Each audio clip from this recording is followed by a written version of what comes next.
Thanks for sharing your garden with us. And now we're going to be talking about fruit trees for Central Texas with Jim Comas. And Jim, welcome back to Central Texas Gardener. Thanks so much. It's good to be here again. We have a lot of fun every year talking about this subject. And I want to start off by talking about plants that are compact in size, so that average homeowners can grow multiple varieties, because a lot of fruit trees take up a lot of space.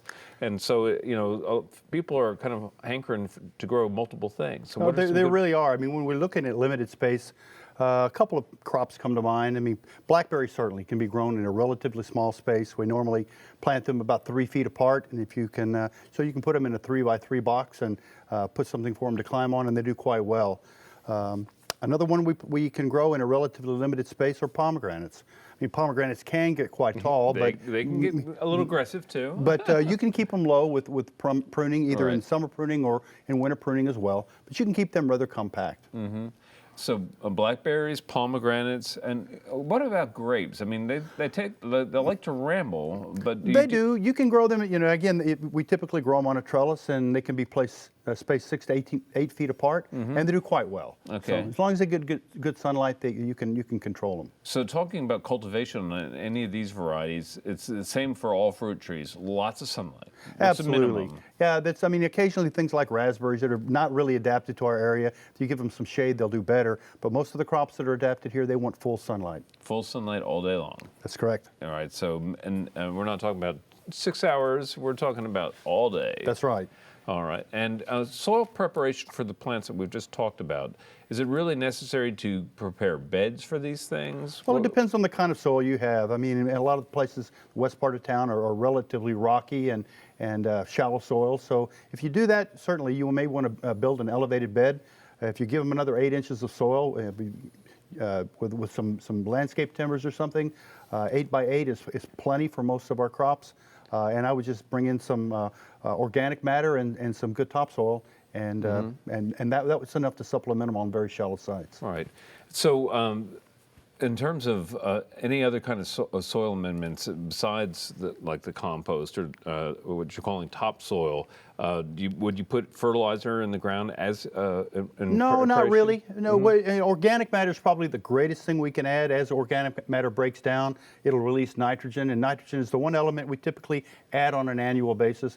There's plenty of phosphorus in our soils, and typically plenty of potassium, magnesium, things like that. But nitrogen is water soluble, so it leaches out of the ground. It's the one thing that needs to be added annually, and use of organic matter is maybe the best way to do that. It just burns up.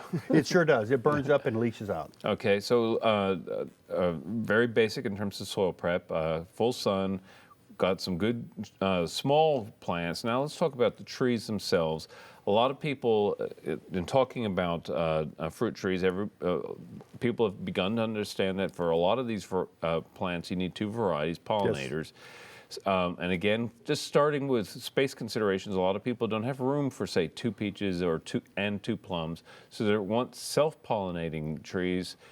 And what are their best choices there? Well, peaches, most of the modern peach varieties are self-pollinating, so you can get a tree that's adapted to your area and have a crop every single year. Many of the plum varieties that are adapted to higher chilling areas do need 2 varieties. But both Santa Rosa and Methley are adapted to the Austin area. Methley is a little lower chilling, so in the eastern part and the southern part of town, it's maybe the best choice. For the higher chilling areas up in the hills, Santa Rosa is probably the best, and they're both self-pollinating, and a single tree will give you fruit. Okay, so there are a couple great self-pollinating choices. Now, for those people who may have a little breathing room in their garden and are interested in other varieties and pollinators, the things that do require pollinators, this opens up a wide array of different kinds of plants. It really does. Many of the pome crops, apples and pears, are strongly cross-pollinated. Pears are one of the easiest crops to grow around here. We can grow them pretty easily without the input of either insecticides or fungicides. Some of those there are a lot of great choices for Central Texas. The big limiting factor to growing pears is fire blight. And if you're talking about the Gulf Coast or East Texas, your choices are pretty slim that'll tolerate the kind of fire blight they see. But there are some great old heirloom varieties that are adapted to Central Texas that don't really get fire blight very badly and have wonderful quality fruit. Well, what are some of those varieties? Well, the one that I like is LeConte. There's a couple of others, Ayers. Warren. Warren's a little slow to come into production, but it's an incredible quality pear, better than anything you'll find in the grocery store. So there are a number of different varieties that can be grown here that have exceptional quality. Now, you noted that pears get big. I mean, and anybody who's seen one that's grown on an old farmstead or something, that can be very impressive. The fact that, we think of fruit trees, I think of things that are 15, 20 feet tall maybe. Pears can get to 40 feet or 50 feet. Absolutely. But you have some ways of keeping them short. Now, I'm real intrigued by that.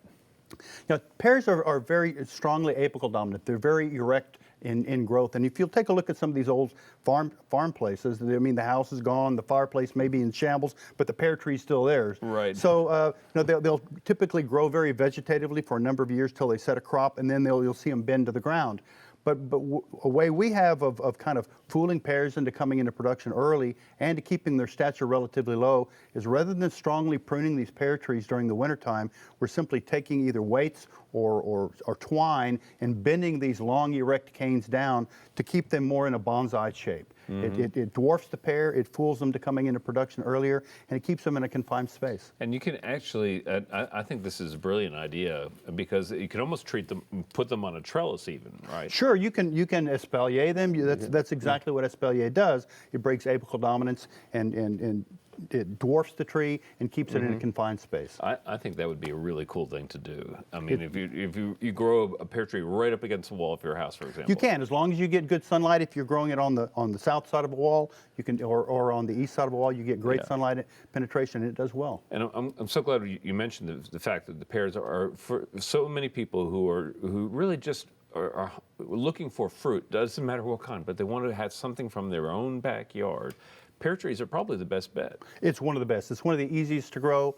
They're cold hardy, they're drought hardy, they're tolerant to wet soil. So yeah, they are one of the easiest ones to grow. Now, well, we haven't mentioned figs yet, and this is another extremely easy one for Central Texas. It is. The limiting factor to growing figs is winter injury, but even some of the varieties that we can grow will fruit on new wood late in the summer, even if they're frozen to the ground.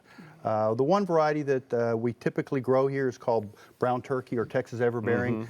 Even if frozen to the ground, it'll come back with a full crop. But again, those one of the crops we're experimenting with. You can grow them, no fungicides, no insecticides, and we've got about 42 varieties under evaluation, and there are half a dozen we really, really like that have excellent fruit quality. Yeah, well, I love figs, and have really gotten a taste for fresh figs in recent years, where for years I never had even tried one.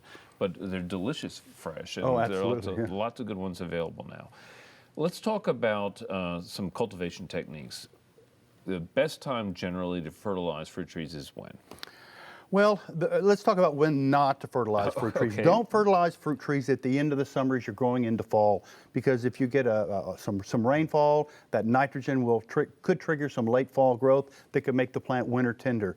We like to fertilize now. If you fertilize now, given the fact that if we have some rain and there's some moisture in the soil, the roots will forage for that nitrogen now and give them an early start.